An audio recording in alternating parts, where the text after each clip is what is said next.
Why do cassette tapes sound like cassette tapes? Well, I did a video the other day about record players. They all sound like record players. But cassette tapes don't. Cassette tapes do have a sound, but they don't all sound the same. There's similarities, but they're not all the same. Let's dive into it. So this is the reason why there are 4 different active types of tape for cassettes. So they can't all sound the same, and all 4 tapes sound slightly different.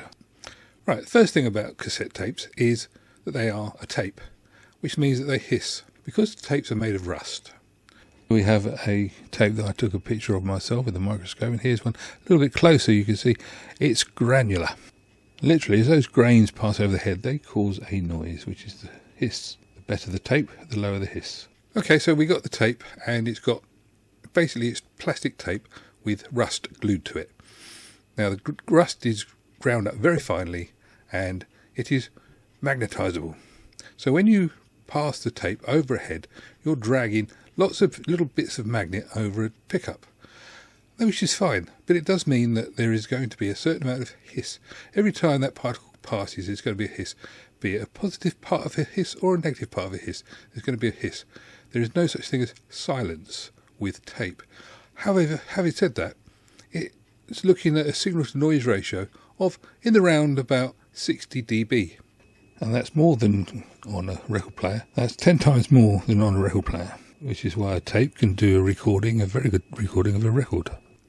Which means that it's pretty silent, as long as you don't turn it up too much. This is where people get confused, because if you listen to old tapes, and if you listen to bad tapes, they will have a much higher noise level. The machine can give you 60 dB, but the tape depends on what it wants to give you. So if you use cheap and cheerful tapes, you're going to end up with a cheap and cheerful signal noise ratio, which means it's going to hiss. But you get a good quality tape and it won't hiss. Now the thing is, if you've got a good tape like a chromium dioxide or a type 2, that's going to be even less hissy because the granules are much finer and it gives you a much better signal noise ratio. So you could be looking at another 10 dB off that. And then you've got noise reduction circuitry, which knocks another 10 dB off. So you can get a really good signal noise ratio on tapes. And what that means is the better signal noise ratio, the better the sound. That's why they have a similarity to sound, but they don't all sound the same, because it depends exactly how it's been implemented. Having said all that, with a tape, a cassette tape, compared to a record player, for instance, you've got 60 dBs minimum signal noise ratio on most cassette decks. On a record player, you've got about 50. Where you've got a slight problem with tape is you've got a wide spectrum of hiss. The thing about tape is you've got this hiss which can be heard if you turn it right up, but then if you turn a record player right up, you hear the crackle of the needle. So the sound levels are similar in that respect. But records don't hiss, they just crackle and pop. Tapes hiss. So if you turn a tape up, you will hear hiss.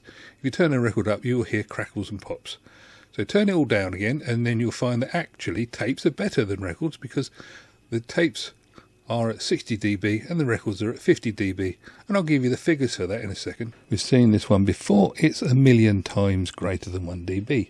And now we look at this other one, and it says here, according to the decibel chart, a sound at 60 dBs is 10 times louder than one at 50 dBs. If 60 dB is 1,000,000 times more intense than between 60 and 1 dB, blah, blah, blah, therefore we divide it and it works it out. And it says that 60 dB is therefore 10 times greater than 50 dB. 50 dB is going to be 100,000, which matches what we've had before. And that means that 70 dB is 10,000,000 times. Wow. Okay, so there we've got that. Now, one of the real bonuses with tapes is that they've got the left and right separation is much better than on a normal record. Channel separation on cassette decks is around about between 30 and 40 dB, so it's better than a record right from the start by a minimum of 5 dB and a maximum of 15 dB, which is quite a big difference. The majority of modern decks would have the 40 dB separation, so that would be good. I'll give you those figures as well. We can work it out. That's one channel compared to the other channel. So if you kill one channel, you kill most of the instruments, and if you kill the other channel, you kill most of those instruments. it means there's very little bleed through, which means that the stereo tracking is far more accurate. One of the problems with tapes is that you have to keep the heads clean and you have to make sure that your deck is well serviced. But that's different to the sound quality. Once you've cleaned the heads, everything should sound good. There's an illustration for you. You can get 10 times the sound on a tape than you can on a record.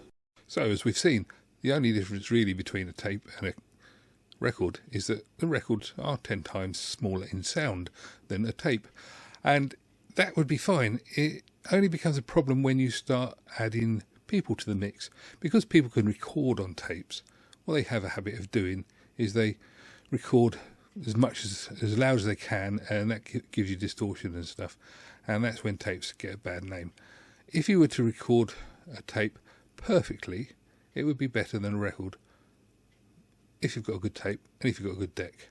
But what a lot of people do is they try and crank it up. They seem to think that seeing the red lights flashing in their VUs is the way they want to go, in which case that's fine, that's up to them. But it does mean that they're not really getting the best out of the equipment, and it's just like you give a kid a fast car, he's going to drive it fast. It's the same sort of thing. It's a shame really, but that's how it goes. Anyway, that's it. I think that's just about covered everything. If you found this of interest, then please like and subscribe. There'll be another interesting video coming up here, and I'm trying to make this into a series, so maybe the next one will be of interest to you as well. Anyway, thanks a lot. Like, subscribe, catch you another time. Don't forget to share it about. See ya.